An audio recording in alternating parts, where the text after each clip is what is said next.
really more plug and play than people make it out to be.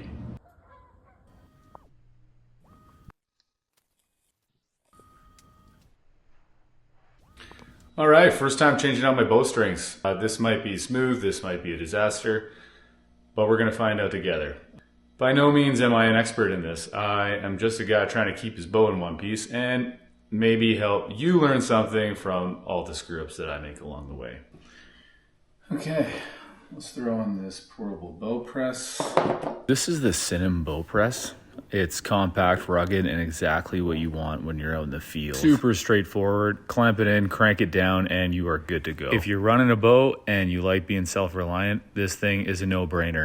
Okay, once that looks secure on the limbs, all you gotta do is tighten it up. Okay, I'm gonna go string for string, that way I don't screw it up. Maybe if you think it's gonna happen, take a photo ahead of time.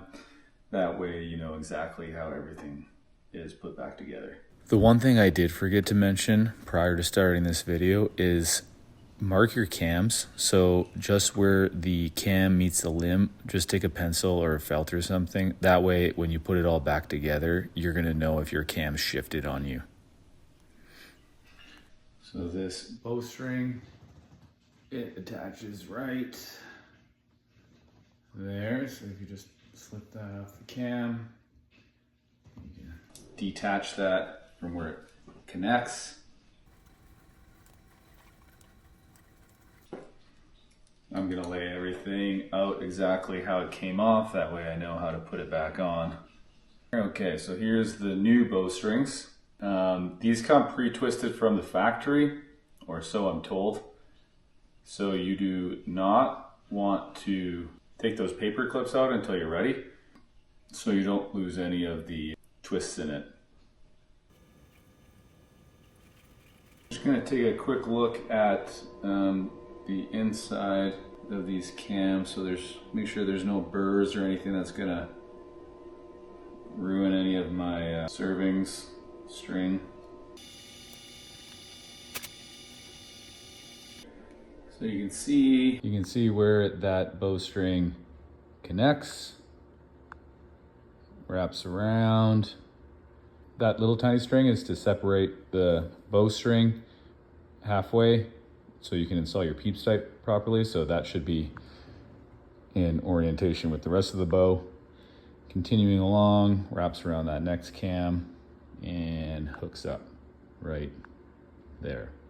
So easy peasy for string. I'm gonna take this string off and route it through the exact same way it came off.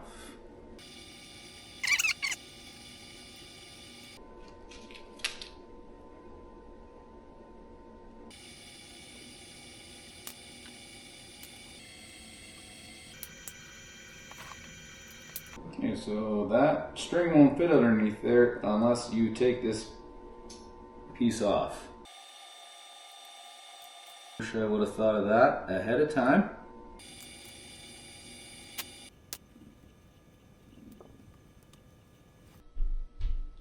Okay, now I'm just gonna go around with a flashlight because the lighting down here sucks.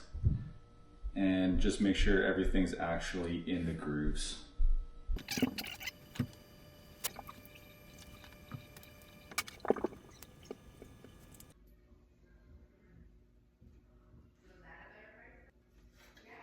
Not gonna lie, I thought I screwed that up way worse than I did, but overall, it's actually a hell of a confidence boost knowing you can do this kind of thing by yourself. If you've been putting it off, don't. Take your time, prep the tools, go slow. It's really not that intimidating once you get into it.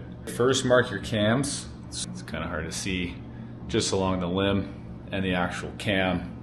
You can take a Sharpie. If anything shifts when you're pressing the bow, you will know. Mine did move a little bit. I checked the timing. Timing seemed okay. Shot okay. Take a couple reference photos of your cams and string routing before you start, just in case. But if you remove the old string and the cables one at a time and install the new ones the same way, it's really straightforward. Only thing I didn't expect was that I had to remove that roller guard to get one of the cables routed clean.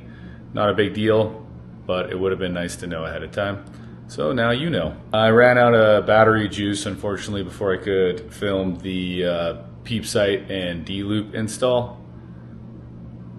But honestly, they're super easy once the string's on, but I'll try and film a tutorial of that eventually. As long as you can press your bow safely, it's literally just follow the lines. You're just tracing the lines from the old string with the new string. Honestly, it's really more plug and play than people make it out to be.